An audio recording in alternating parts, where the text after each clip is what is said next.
My grandfather grew up in a small village in Gujarat, India. He was dirt poor, literally. His house was made of dirt, and the one bedroom was all that he could provide his family of 10. He believed education was the way out of poverty, so he somehow managed to send his sons to a nearby city for school. His sons became professors and engineers, and one, his baby, my dad, became a doctor. He came to the United States in 1975, and I was born a few years later. He brought over his parents, my grandparents, to help raise us as they went back to work. I was very close to my grandparents as a result. I remember one vivid day. I was sitting next to my grandfather. We were sitting next to the window, and the warm yellow sun was beaming in on us. He was praying, and I was 6 years old, so I was writing some story on this yellow legal pad. When I was done, I gave it to him. I said, "Dada, read this." "Dada, read it. I wrote it for you." "Fine, well then you write one." "Mane kya thi avde?" Which means, I don't know how. Actually, it means, how would I know how? Here was this man who pulled his entire family out of poverty, ashamed because he didn't know how to read or write. I'm sure he wished his 6-year-old granddaughter, the youngest of almost 50 grandkids, would just let this go. But of course I didn't. "You don't know how to read or write? Don't you want to know how?" And he kind of shrugged. I saw an opportunity. So I took my pad and I gave it to him. I wrote the letters J, P. I said, "Trace it." And he did. I said, "Do it again." And he did. And then I flipped the page and I said, "Do it once more all by yourself." And he did. I took the pad back and went back to doing my own thing. But out of the corner of my eye, I saw that he was smiling. He had this sweet half smirk. It's the same sweet half smirk that my little 2-year-old has when he accomplishes something. He shifted from can't to can. We all have places in our lives where we say, "I can't." Think of yours. Seeing a can't doesn't make you wrong. It makes you human. These are excuses. And these very human excuses hold us back. They are pervasive, powerful, and cleverly disguised. They tap into our deepest fears and insecurities. People say ideas are cheap. I hate that. That can sound so obnoxious to someone who feels stuck and like they can't. I have tons of places where I say I can't. A few of them arrived right before I got up on this stage. One of them I remember so clearly. I was sitting in my kitchen across the table from my dad. We were talking about college. So on a whim, I had applied to Tufts University right here in Boston, and I got in. I came and I visited, and I fell in love with the place. I knew that's where I wanted to go, but I was struggling with the decision. You see, even though I grew up in America, I was surrounded by a traditional Indian culture, which for centuries has put women beneath men. Look down, bow down, stand in line, don't cross the line. There were so many rules around what we had to do that the culture constrained me like a corset, and some of the excuses crept in. So as I sat there that day, I started listing them.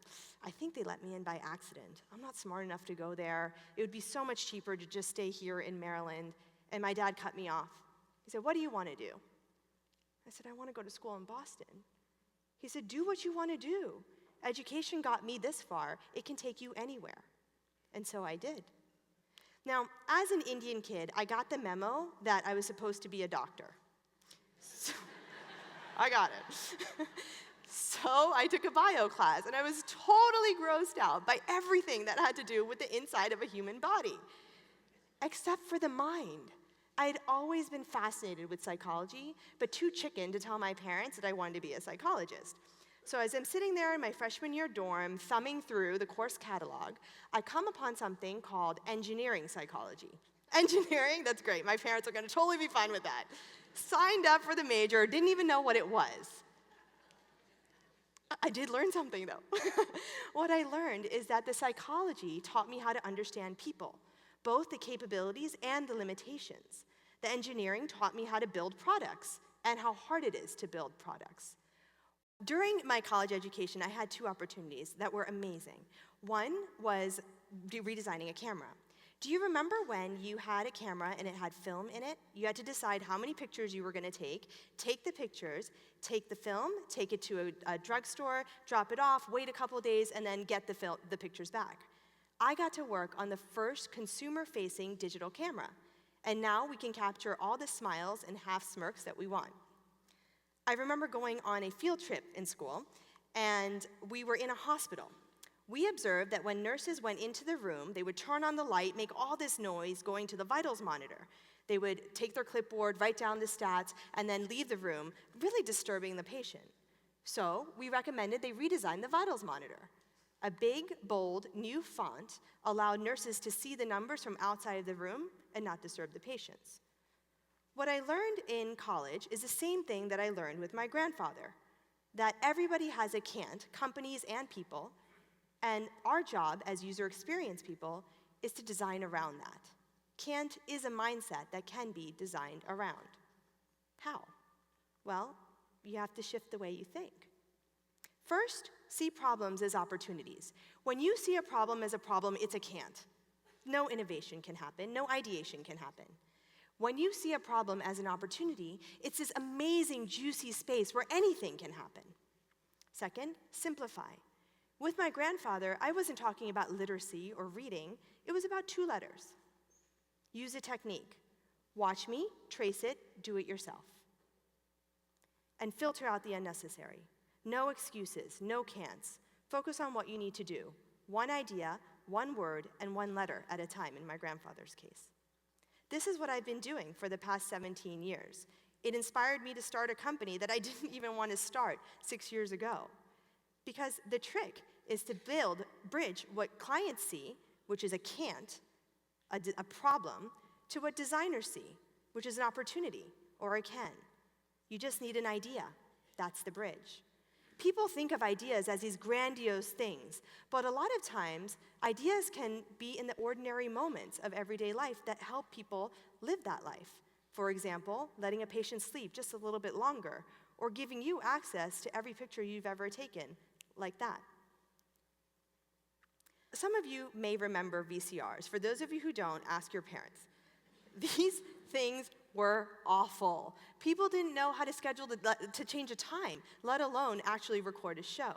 So we were working with a manufacturer, probably the one that you had in your home, because they knew that people didn't know how to use this product, and so they asked us to redesign the instructions. You know, the things that you read. This company's can't was believing that they only had 1 option, redesigning the instructions. I understand that the VCRs were already manufactured. What if you put the instructions on the box? Another big company, global, was trying to help their employees by taking all of the information that was in their employees' heads and putting it into a website. So, for example, how do you shut down a manufacturing plant during an earthquake? Really important stuff that they figured it would be better to learn from each other. So we talked to some employees, and the employees said, no way. The only way to keep a job at this company is to make sure nobody else can do your job. We went back and told the client, there's this little thing. And they said, you know what, build it anyway. We'll force them to do it. Their can't was believing that it was okay to take from their employees, to create a design where they weren't giving as much as they were getting. A smart pill. You would be so amazed at how many things are happening in healthcare. We're working on a pill that has a sensor in it. So when you swallow the pill, through science, and to me, a little magic, it transmits to an app and to your doctor. There's so much potential for what this technology can do. And this company is faced with the same can't that most of our large clients have. We're not allowed to innovate. The industry, the bureaucracy, the red tape, my boss, all these things hold us back. I know it sounds like I'm being judgmental. I don't mean to be. I'm just pointing out that everyone has these can'ts. And to design your way around a can't, you have to understand what your can't is. What does this have to do with my grandfather? Well, in business and in life, it's easy to say, I can't, to call a problem and never design your way out of anything. That day with my grandfather, My job was to get him, my client, from 0 to 1. The rest was up to him. My job was and is to motivate. The rest is up to you. What if I asked you to redesign an umbrella? You know, the thing that tends to break in the rain? What are some of the ideas that you could come up with to redesign an umbrella? An umbrella that breaks in the rain is a problem, or a challenge, or an opportunity to come up with something new. So how do you come up with these ideas? Actually, there's a technique. Think of creativity like a muscle. You just need a well-designed workout. It begins by asking, what if? What if is one of the creative openers that can get you to pick up your pen and start designing. Think about it. We all used to ask what if questions as a child. My 5-year-old asked so many what if questions, I don't even know what to do with it. But somewhere along the way, parents, bosses, teachers, maybe the Indian culture, tell you to stop asking and start accepting.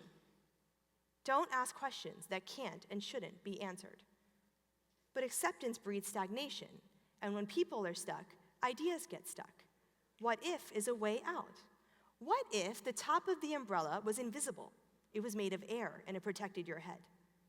What if the top of the umbrella was actually customizable, so it was a shield that automatically adjusted to the wind and rain velocity?